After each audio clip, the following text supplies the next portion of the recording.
Welcome again friends.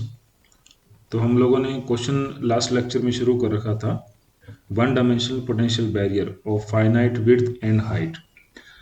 तो बेटा इस क्वेश्चन में हमने अ, ये डायग्राम आपको बना के मैंने बता दिया था और इसका डेरिवेशन हम लोगों ने शुरू कर रखा था। डेरिवेशन में हम लोग जो इस क्वेश्चन के रिजल्ट्स में पहुंचे थे, वो रिजल्ट हमारे पास ये था कि हमने रिफ्लेक्शन कोफिशिएंट का आंसर निकाल लिया था।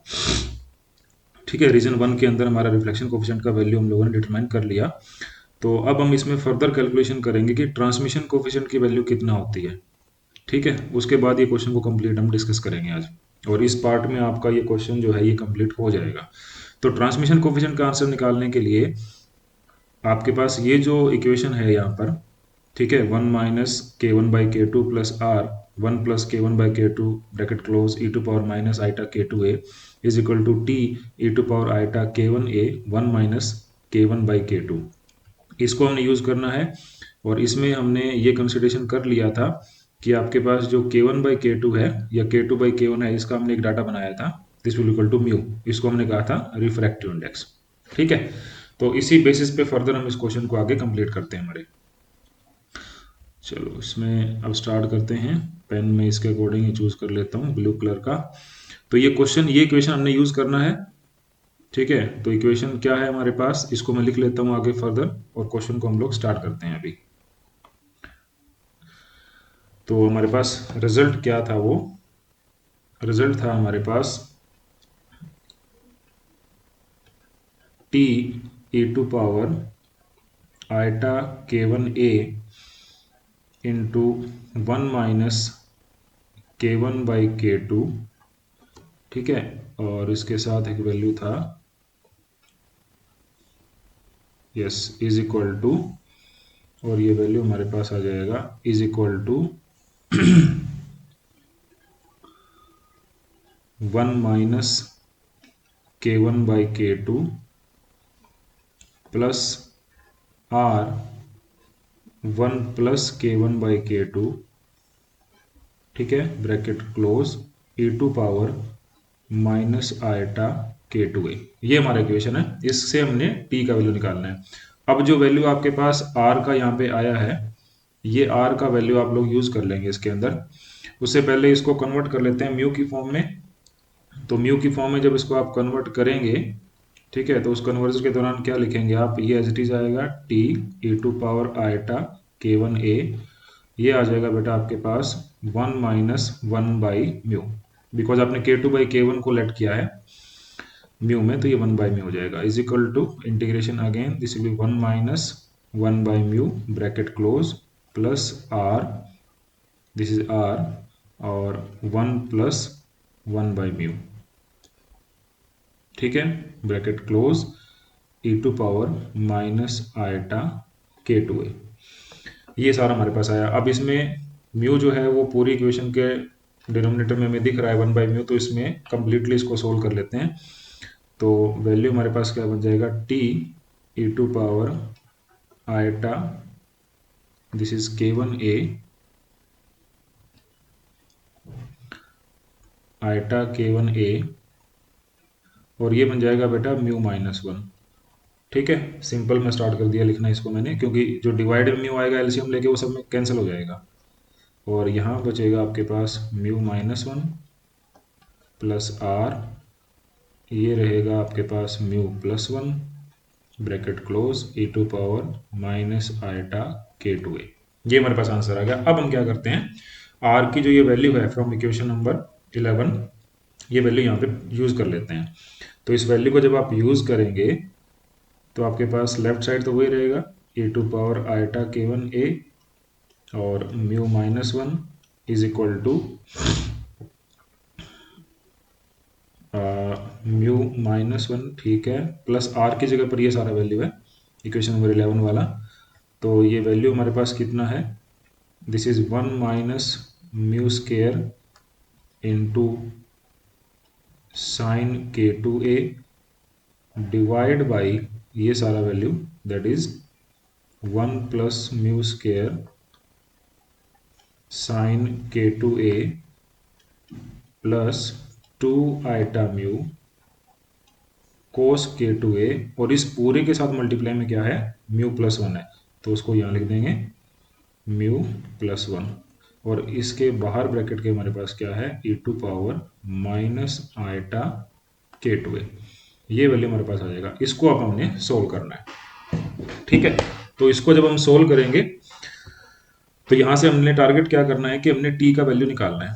तो ये इक्वेशन जब सोल्व करेंगे तो यहाँ पे साफ दिख रहा है कि ये एलसीएम वैल्यू इसके साथ ट्रीट किया जाएगा, ठीक है। तो इसको लिख के देखते हैं, फॉर्मेट हमारे पास क्या बनेगा कि कंप्लीट ब्रैकेट है, और इस कंप्लीट ब्रैकेट के साथ हमारे पास क्वांटिटी क्या आ रही है उसको भी आप चेक कर लें जरा।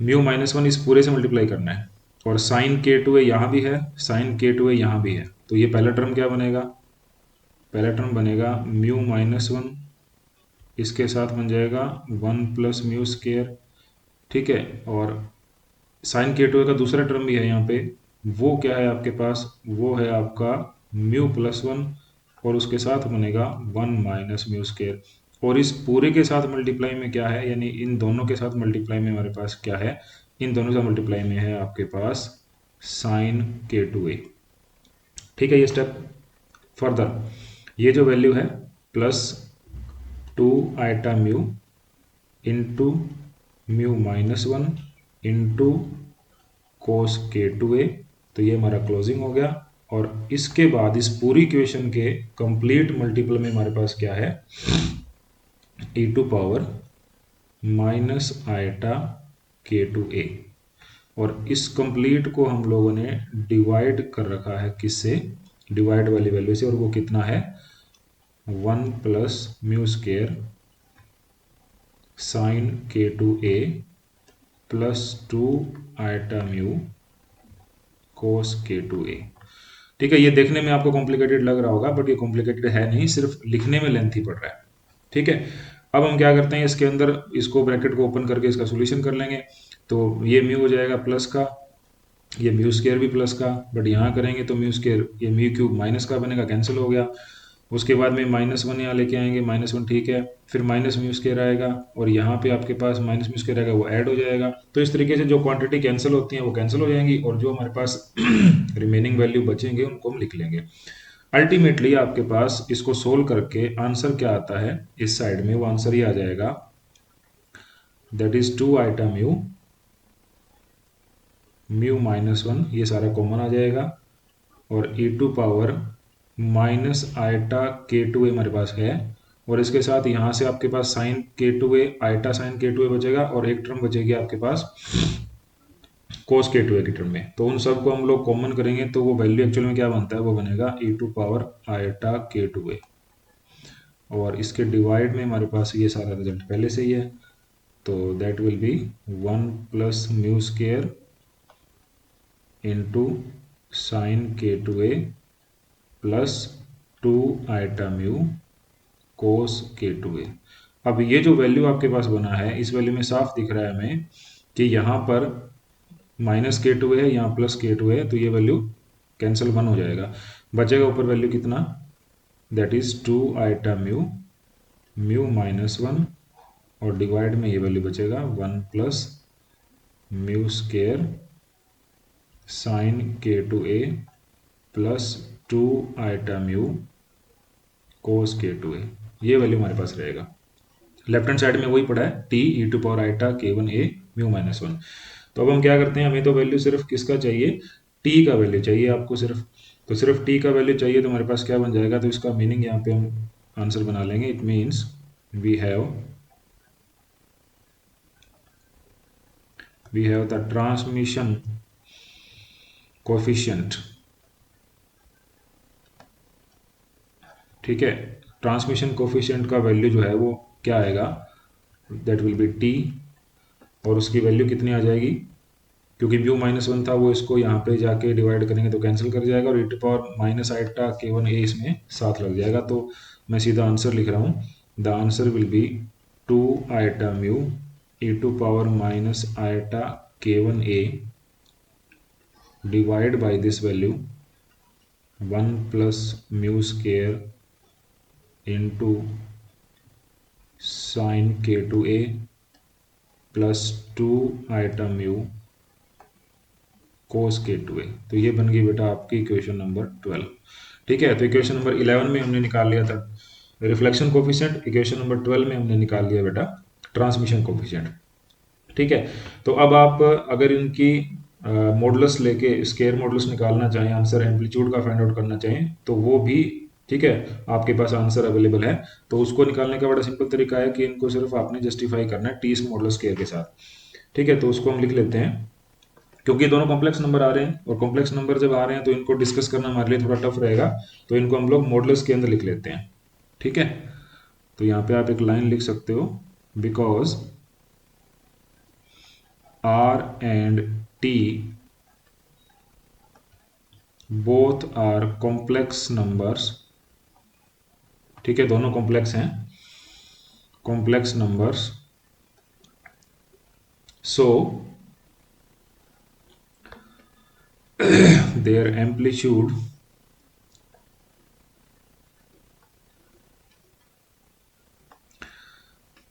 is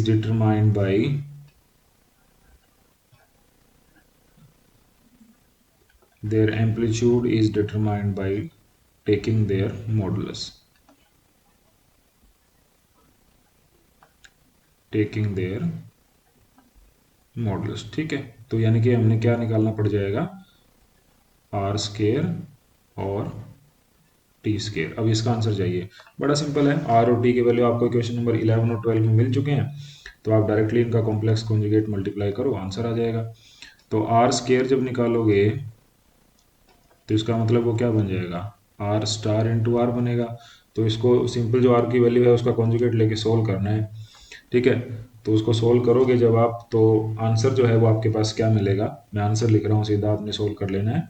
that will be 1 minus mu square का whole square into sine square k2a divide by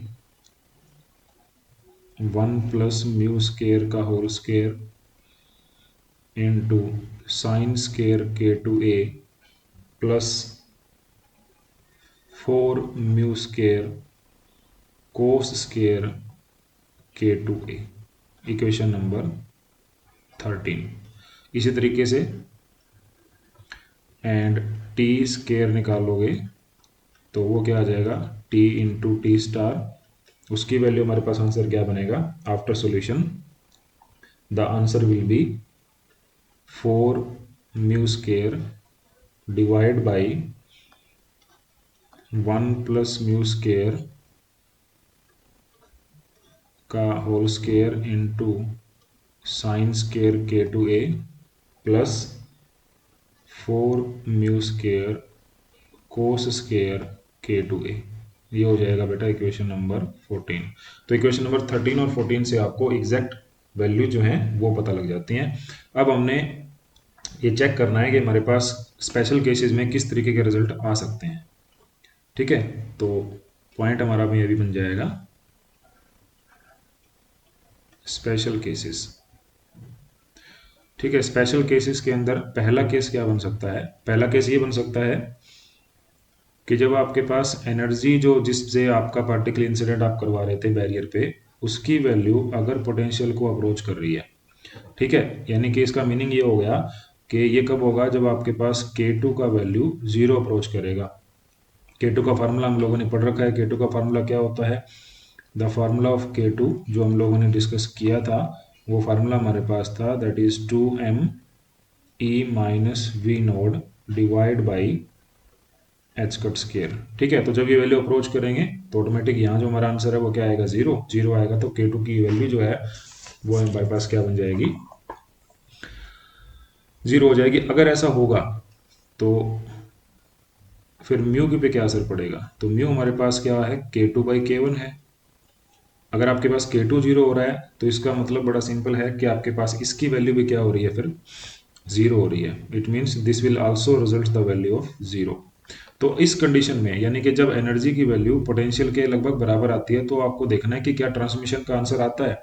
तो क्लासिकली तो ये आना चाहिए कि ट्रांसमिशन का आंसर नहीं आएगा, बट क्वांटम मैकेनिकली हम इस क्वेश्चन को डील करके देखते हैं, तो उस वे में चेक करें तो क्या इसका आंसर कुछ आएगा, उसको हम चेक करते हैं। तो उसके लिए ट्रांसमिशन का जो इक्वेशन नंबर 14 है उसको सोल्व करना है। बट अगर डायरेक्टली आप यहाँ पे वैल्यू पुट कर दोगे म्यू स्क्वायर के अंदर म्यू का जीरो, तो आंसर ये खत्म हो गया। बट इसको ना करके डायरेक्टली क्या करते हैं, पहले म्यू स्क्वायर से पूरी इक्वेशन को ये डिवाइड कर लेते हैं, म्यू स्क्वायर यानी कि कॉमन कंसिडर कर लेते हैं। ठीक है, तो कॉमन के ऊपर और नीचे हम डिवाइड मल्टीप्लाई कर ही सकते हैं, उससे हमें कोई परेशानी नहीं है। तो इसको जब सोल्व करते हैं तो टी स्क्वायर की वैल्यू जूम कर लेंगे यहाँ पे, और टी स्क्वायर की वैल्यू में ऊपर खाली 4 रखते हैं, बाकी क्वांटिटी को नीचे ले आते हैं। तो बाकी क्वांटिटी को जब नीचे लाएंगे तो 1 प्लस म्यू स्क्वायर का होल स्क्वायर मेंटेन रहेगा। जो आपके पास यहाँ साइन स्क्वायर के टू ए था, उसके साथ में डिवाइड में म्यू लगा देंगे और ये पूरे का स्क्वायर हो जाएगा। ये म्यू स्क्वायर इसमें इंक्लूड करवा दिया, प्लस 4 के साथ म्यू स्क्वायर था वो कट जाएगा और बचेगा सिर्फ कोस स्क्वायर के टू ए। ठीक है, इस वैल्यू को आप लोग लिख सकते हैं, इसमें कोई परेशानी नहीं है। अब जो आपके पास वैल्यू है म्यू का वो क्या है, के टू बाई के वन, तो इसको यूज़ कर लो। इसको यूज़ करोगे तो ऊपर वैल्यू 4 ही रहेगा हमारे पास। यहाँ क्या आ जाएगा पहले फैक्टर में, 1 प्लस म्यू स्क्वायर का स्क्वायर, ठीक है। अब साइन के टू ए, ठीक है, कोई दिक्कत नहीं है इसके अंदर, sign k two a divide में म्यू की जगह पे के टू बाई के वन लिखना है। तो के टू बाई के वन लिखेंगे तो हम क्या करते हैं, इसको के टू ए लिख लेते हैं, और इसका क्योंकि स्केयर है तो साथ में फिर के वन भी है और ए एक्स्ट्रा आ गया तो उसको यहाँ पे मल्टीप्लाई कर लेते हैं, के वन स्केयर और ए स्केयर, इससे में कोई दिक्कत नहीं है। ठीक है, और प्लस में इसके साथ क्या रहेगा सेकंड फैक्टर, वो बड़ा सिंपल है, दैट इज 4 कोस स्केयर के टू ए। ठीक है, अब आप लोग ये कंडीशन यूज कर लो कि जब ई वी नोड को अप्रोच करेगा तो के टू की वैल्यू जीरो होगी और म्यू जीरो हो जाएगा। ये सारा हम इसमें पुट करते हैं, तो ये सारा वैल्यू पुट करने के बाद में हमारे पास जो टी स्केयर है वो क्या बनता है, ऊपर तो 4 रहेगा, यहाँ पुट करोगे म्यू की वैल्यू को जीरो को तो ये 1 रहेगा। उसके बाद sign k two A by k two ए में जब के टू को जीरो करोगे तो इसकी वैल्यू भी 1 ही बनती है, ये हमने सीख रखा है। और कोस के टू ए के अंदर पुट करोगे तो इसकी वैल्यू भी 1 ही बनेगी जीरो करने के बाद में। तो कहीं ना कहीं आंसर हमारे पास क्या बन सकता है, फिर आंसर बनेगा के वन स्केयर ए स्केयर प्लस 4 ओनली, ये आंसर आएगा। ठीक है, इसको मॉडिफाई करके लिखा जा सकता है, तो आंसर हमारे पास इस तरीके का बन जाएगा, फिर 1/1 प्लस के one square A square divide by 4।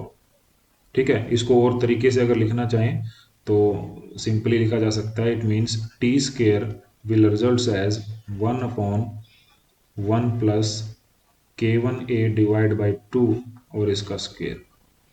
ठीक है, तो इसको नंबर दे देते हैं, कोई नंबर आई थिंक 14 दिया था, यस 14 दिया था हमने, तो ये नंबर हो जाएगा हमारा 15। तो 15 नंबर इक्वेशन से आपको ये पता लग गया कि ट्रांसमिशन कोफिशिएंट का वैल्यू जीरो तो नहीं हो रहा, कुछ ना कुछ आंसर आपको मिल रहा है। तो पहला केस हमने ये समझ लिया, क्लासिकली जीरो होना चाहिए था बट क्वांटम मैकेनिक कुछ आंसर आ रहा है। अब क्यों आ रहा है, तो उसका सीधा सीधा मतलब है कि हम लोगों ने ड्यूलिज्म नेचर यहाँ कंसिडरेशन किया है या वेव पार्टिकल नेचर दोनों कंसिडर करें तो ऐसी पॉसिबिलिटी आती है। अब बेटा केस बनता है सेकंड। केस सेकंड ये बनता है कि जब आपके पास एनर्जी वैल्यू जो है वो पोटेंशियल से ज़्यादा हो। ठीक है, अब जब एनर्जी वैल्यू पोटेंशियल से ज़्यादा हो तो उस समय पे आपने म्यू क्या कंसिडरेशन करा है, म्यू हमारे पास है के टू बाई के वन, दोनों की वैल्यू पुट कर लो। वैल्यू पुट करोगे तो आपके पास ये कितना आ गया, this is 1 minus mu naught by E, ये बनेगा फॉर्मूला। इसका आंसर जब ये कंसिडरेशन करते हैं ई ग्रेटर देन वी नोड, तो इसका आंसर क्या आएगा, इस वेक्टर का आंसर लेस देन 1 रहेगा, तो automatically this value will be positive. ठीक है, ग्रेटर देन जीरो आएगा, ग्रेटर देन जीरो आएगा बट 1 से ज़्यादा नहीं आएगा। तो ये मान के चलना है कि आपने म्यू का आंसर जो है वो 0 से ज़्यादा आ गया, रियल आ गया, पॉजिटिव आ गया, यानी इसका आंसर हमारा रियल आ जाता है, इसका आंसर हमारा पॉजिटिव आ जाता है। और साथ साथ ये भी याद रखना है कि इसका आंसर लेस देन 1 आता है। ठीक है, इस वैल्यू के अकॉर्डिंग, क्योंकि 1 माइनस समथिंग आप लिख रहे हो रूट के अंदर है, इस कारण से। तो इससे ये चीज़ तो क्लियर हो जाती है कि ट्रांसमिशन होगा, 101% होगा। ठीक है, कि ट्रांसमिशन तो यहाँ पे कुछ ना कुछ होगा। तो फार्मूला जो हमने यूज़ किया था, उस फार्मूला में क्या है हमारे पास, 4 म्यू स्केयर डिवाइड बाई, अब ये जितनी बारी आप इसको बेटा लिख के देखोगे उस तरीके से आपको ये क्वेश्चन जो है अपने आप याद हो जाएगा, आपको इस पर ज़्यादा याद करने की ज़रूरत नहीं पड़ेगी। ये स्टेप्स जो हैं ये डायरेक्टली आपको इसमें लिखने की वजह से याद हो जाते हैं। ठीक है, अब ये ट्रांसमिशन कोफिशिएंट का वैल्यू है, तो ये इस कंडीशन में श्योर है कि आंसर आएगा। ठीक है, बट हमने ये अब जानना है कि ट्रांसमिशन परफेक्ट कंडीशन में कब आ सकती है, यानी कि हम ये फाइंड आउट करना चाहते हैं। Now we have to find the condition for perfect transmission. ठीक है, परफेक्ट ट्रांसमिशन की कंडीशन आंसर करना चाहते हैं। अब उसका मीनिंग क्या है, क्या होती है वो कंडीशन? वो कंडीशन ये होती है कि जब इस वैल्यू का आंसर 1 हो जाए। ठीक है, ट्रांसमिशन कोएफिशिएंट का मैग्नीट्यूड आंसर मॉडुलस में 1 आ जाएगा तो उसको बोलते हैं परफेक्ट ट्रांसमिशन। अब ये कब पॉसिबल है? ये तब पॉसिबल है जब इस फॉर्मूला में डिनोमिनेटर जो है, इस डिनोमिनेटर की वैल्यू जो है वो इसके बराबर आ जाए, तभी ये रेशो 1 होगा। ठीक है, तो this is possible only when 1 plus mu square whole square into sine square k two a plus 4 mu square cos k two a must be equal to 4 mu square. अगर ऐसा हो जाएगा तब हमारे पास ये ट्रांसमिशन परफेक्ट होगा। तो इसको सोल्व कर लेते हैं, इसमें किस तरीके के रिजल्ट हमारे पास पॉसिबल हो सकते हैं। तो यहाँ पे क्या काम करेंगे, कोस स्केयर को जो 1 माइनस साइन स्केयर में ओपन करके और इसकी वैल्यू को जस्टिफाई करने की ट्राई करते हैं। तो ये रिजल्ट आ जाएगा 1 प्लस म्यू स्केयर का whole square into sine square के two a plus 4 mu square के साथ 1 माइनस साइन स्केयर के टू ए अप्लाई कर देंगे और इज इक्वल टू हमारे पास क्या है, 4 म्यू स्केयर है। अब ये माइनस वैल्यू जो है यहाँ पे साइन स्केयर के टू ए का आ गया और यहाँ पे आपके पास में भी साइन स्केयर के टू ए है। तो ये जो वैल्यूज है इसको आप कॉमन कंसिडरेशन करके लिख सकते हैं। That will be 1 plus mu square का whole square minus 4 mu square और इस सारे के साथ मल्टीप्लाई में हमारे पास क्या है, that is this value sign square के टू ए और प्लस में ये आ गया 4 म्यू स्केयर और इसके बराबर क्या है, अगेन 4 म्यू स्केयर। तो ये तो कैंसिल हो जाएगा, 4 म्यू स्केयर वाली वैल्यू तो खत्म हो गई, ये बचा। तो इसका मतलब इसके इक्वल में आ गया 0। ठीक है, इट मीन्स इसको सोल्व कर लेते हैं। ठीक है, सिंपल सा इसको सोल्व करोगे, 1 प्लस म्यू स्केयर के होल स्केयर को ओपन करोगे और माइनस 4 म्यू स्केयर लिखोगे तो ये जो रिजल्ट है ये आपके पास ऐसा आ जाएगा, 1 माइनस म्यू स्केयर का whole square into sine square के two a is equal to 0। ठीक है, ये आंसर आपके पास आएगा। अब इसमें क्लियर, अब दो फैक्टर आ गए, 1 माइनस म्यू स्केयर का whole square into sine square के टू ए इक्वल टू 0। अब क्योंकि हमने इस चीज़ को चेक कर लिया था अभी, because we know that mu is less than 1, तो म्यू लेस देन होने की वजह से आपके पास जो 1 माइनस म्यू स्केयर का स्केयर है ये बेटा 0 नहीं हो सकता कभी भी। ये 0 नहीं हो सकता तो इसका मीनिंग ये निकल के आता है कि आपके पास साइन स्केयर के टू ए है वो 0 होगा। अब वो 0 कब होता है, वो 0 तब होता है जब आपके पास के टू ए की वैल्यू 0 हो जाए। 0 होने का मतलब उसकी वैल्यू एन पाई हो जाए जनरलाइज करने के लिए। तो यहाँ से आप के टू ए का आंसर क्या निकाल पा रहे हो, एन पाई निकाल पा रहे हो। क्लियर ये चीज़। अब के टू की वैल्यू आपने पहले बना रखी है, के टू की वैल्यू वो क्या है आपके पास, वो वैल्यू आपके पास है root of 2m e minus V node divide by H cut square और इस पूरे के साथ मल्टीप्लाई में a is equal to N pi. ये डाटा आ गया हमारे पास।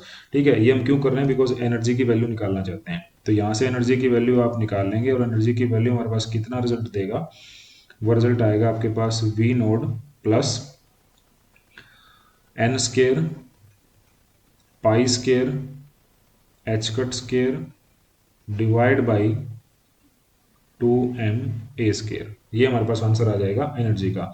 इसको अगर आप कॉमन लेके लिखना चाहो तो भी कोई दिक्कत नहीं है, वी नोड यहाँ से कॉमन ले लेना और वैल्यू हमारे पास बन जाएगा 1 plus N square pi square H cut square divide by V naught into 2m A square. ठीक है, इसको कोई भी एक नंबर दे सकते हो आप, नंबर जो हमने पहले दिया था दैट विल बी 15। तो this is our equation number 16। 16 number equation से हमें क्या पता लग गया, एनर्जी वैल्यू, यानी हमारे इस पार्टिकल के साथ पोटेंशियल के साथ एनर्जी किस तरीके से रिलेटेड है वो डाटा हमें मिल गया। ओके, ये कंडीशन बन गई बेटा परफेक्ट ट्रांसमिशन की। अब परफेक्ट ये कब हो पाएगा, बड़ा सिंपल सा है कि जब एनर्जी की वैल्यू इन्फिनिटी हो जाएगी, when energy tends to infinity, जब एनर्जी इन्फिनिटी होगा तो म्यू क्या बनेगा आपके पास, ठीक है, म्यू बनेगा आपके पास 1। म्यू जब 1 बन जाएगा, ऑटोमेटिक जब टी स्केयर को आप सोल्व करोगे तो उसका आंसर हमारे पास 1 ही आएगा। तो ये कंडीशन बन गई परफेक्ट ट्रांसमिशन की।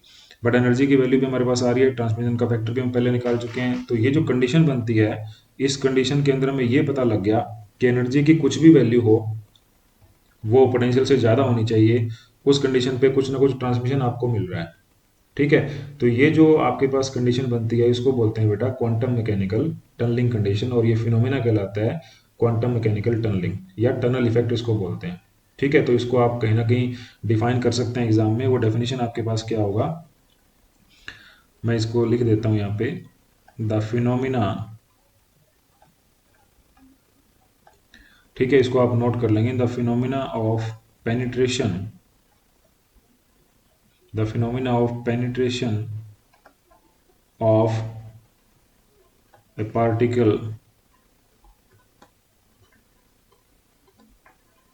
having energy E through a potential barrier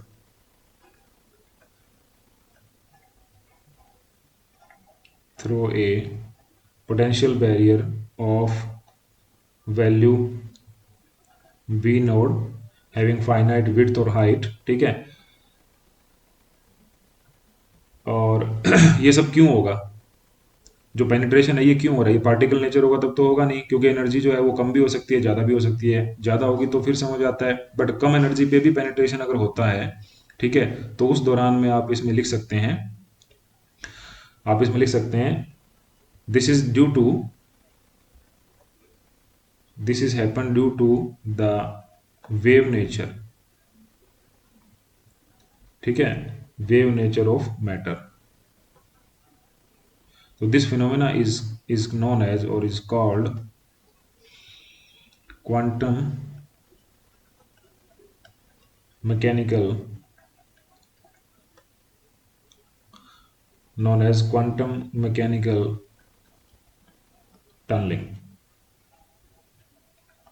ठीक है। तो इस डेफिनेशन को आप लोगों ने याद रखना है। और tunnel effect, this is known as tunnel effect, ठीक है। ये डेफिनेशन आपने याद रखना है। ये डेफिनेशन हो गया बेटा हमारा क्वांटम मैकेनिकल टनलिंग का।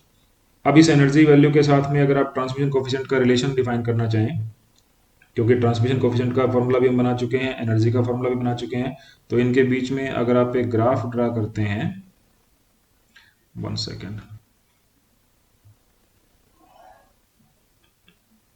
ग्राफ अगर आप एक ड्रा करें, इसको चलो स्ट्रेट आप लोग बना ही लेंगे। तो उस ग्राफ के अंदर यहाँ पे अगर आप लेके चलें वैल्यू एनर्जी अपॉन पोटेंशियल को इधर लेके चलते हैं, और यहाँ पे आप वैल्यू लेके चलते हैं ट्रांसमिशन कोएफिशिएंट का, ठीक है। तो इस वैल्यू का जो ग्राफ है वो कुछ इस तरीके से आपके पास आता है।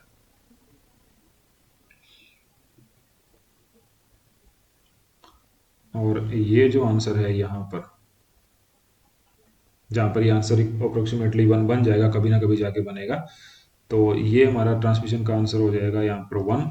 यहाँ पे है बेटा हमारा ओरिजिन, और ये जो वैल्यू है ये रेशियो 1 2 3 4 5 6 इस तरीके से जो है वो बढ़ता रहेगा इस तरीके से। तो इस चीज़ से हमें ये समझ में आता है कि ट्रांसमिशन कोफिशिएंट जो है वो ऑसिलेटरी फंक्शन की तरह वैल्यू अप एंड डाउन होके इंक्रीज हो रहा है with the help of this result energy, ठीक है, इस फैक्टर की वजह से। और यहाँ पे हमें ये भी समझ आता है कि जब इनिशियल हम देखते हैं तो आपके पास ट्रांसमिशन नहीं हो रहा, लेकिन थोड़ा सा एनर्जी मिलने के बाद भी, और ये जो रीजन है 0 से 1 वाला, इसका मीनिंग यहाँ पे निकल के आता है कि एनर्जी अब पोटेंशियल से कम है यहाँ पर, तब भी आपके पास ट्रांसमिशन हो रहा है। तो इसको क्लियरली हम बोल सकते हैं कि ये क्वांटम मैकेनिकल टनलिंग इफेक्ट की वजह से हो रहा है।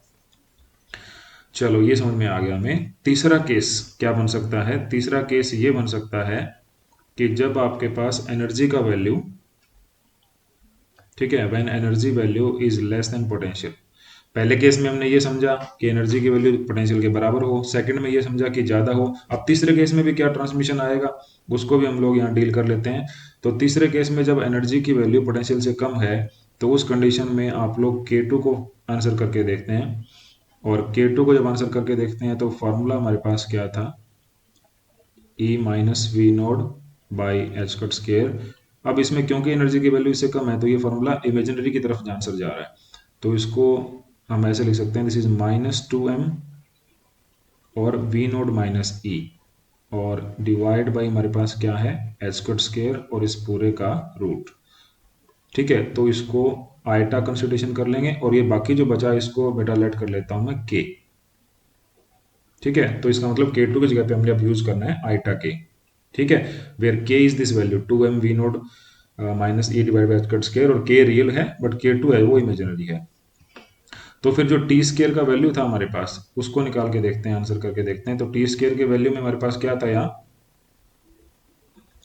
वैल्यू था हमारे पास 4 म्यू स्केयर, और म्यू क्या है K2/K1, तो उसकी वैल्यू पुट करोगे, तो वैल्यू पुट करोगे तो आपके पास ये क्या बन जाएगा, आइटा स्केयर की वजह से माइनस साइन और के स्केयर और डिवाइड बाई K1 स्केयर। इसी तरीके से जो डिनोमिनेटर पार्ट है उसके अंदर आ जाएगा 1 माइनस के स्केयर बाई K1 स्केयर और इस पूरे का स्केयर, साथ में आइटा स्केयर, और इसके साथ में आपके पास आ जाएगा साइन स्केयर हाइपरबोलिक, या इसको हाइपरबोलिक क्यों बना रहे हैं, बिकॉज इसको चलो इस टर्म को समझ लो पहले, क्योंकि आपके पास जहाँ पे आपने लिखा हुआ है साइन K2a, उसकी जगह पे आप क्या लिखोगे, अब आप लिखोगे साइन आइटा KA। ठीक है, तो इसको हम लोग कन्वर्ट कर सकते हैं, this can be written as eta sine hyperbolic KA, ये टर्म डिफाइन की जा सकती है, तो इस चीज़ को आपने यूज़ करना है। ठीक है, इसको मैं अलग से लिख देता हूँ, इस चीज़ को आप यूज़ कर रहे हो और इसको यूज़ करके ये इक्वेशन आप बना रहे हो सारी। तो यहाँ पे क्या आ जाएगा, यहाँ पे आ जाएगा sine hyperbolic square KA minus 4K square divide by K1 square cos hyperbolic square KA। ठीक है, इस टर्म को सोल्व करेंगे, तो इस टर्म को जब सोल्व करेंगे तो हमारे पास जो वैल्यू ऑफ टी स्केयर बनेगा, ठीक है, वो क्या बनेगा, इसको सोल्व करने के बाद the value of T square will be, that will B, क्योंकि इसके अंदर K1 स्केयर यहाँ भी आ रहा है, K1 स्केयर यहाँ भी आ रहा है, तो इसको ऊपर मल्टीप्लाई कर लेते हैं, तो K1 स्केयर से K1 स्केयर कैंसिल हो जाएगा, तो जो रिजल्ट है और एक जो स्केयर टर्म है वो ठीक है हमारे पास बच जाएगा। तो आंसर हमारे पास क्या बनेगा, that will B 4K square into K1 square divide by K1 square minus K square. ठीक है, और जो आइटा है उसकी वजह से माइनस आया था उसको हमने इसमें अंदर इंट्रोड्यूस कर दिया, और बाकी बचा हमारे पास साइन हाइपरबोलिक स्केयर KA, और यहाँ पर भी आपके पास आइटा फॉर माइनस साइन जो है वो कॉमन करके कैंसिल कर देते हैं, तो यहाँ वाला वैल्यू भी प्लस हो जाएगा। तो आंसर ये क्या बनेगा, that will be again 4K square और इंटू K1 स्केयर, ठीक है, और into cos hyperbolic square KA। तो ये हमारे पास डाटा आ जाता है। ठीक है, तो ये इक्वेशन भी अपने आप में कहीं ना कहीं वैलिड इक्वेशन है, और इसमें जब हम इस वैल्यूज को यूज करते हैं, यानी इसमें इतना भी आप अगर कंसिडरेशन कर लें कि हमारे पास E की वैल्यू जीरो हो जाए, E की वैल्यू जीरो होगा तो K1 क्या होगा, जीरो होगा, तब हमारा टी स्केयर जीरो होता है। यानी आप इसमें ये समझ सकते हैं when E is equal to zero, E is equal to zero है तो K1 जीरो है, K1 जीरो है तो इस पूरी इक्वेशन में जहाँ भी पुट करोगे उसके बाद में आपके पास टी स्केयर का आंसर क्या आएगा, जीरो आएगा। सिर्फ ये एक ही कंडीशन है जब टी स्केयर जीरो हो सकता है, यानी ये वो कंडीशन है जब पार्टिकल के पास एनर्जी ही नहीं है।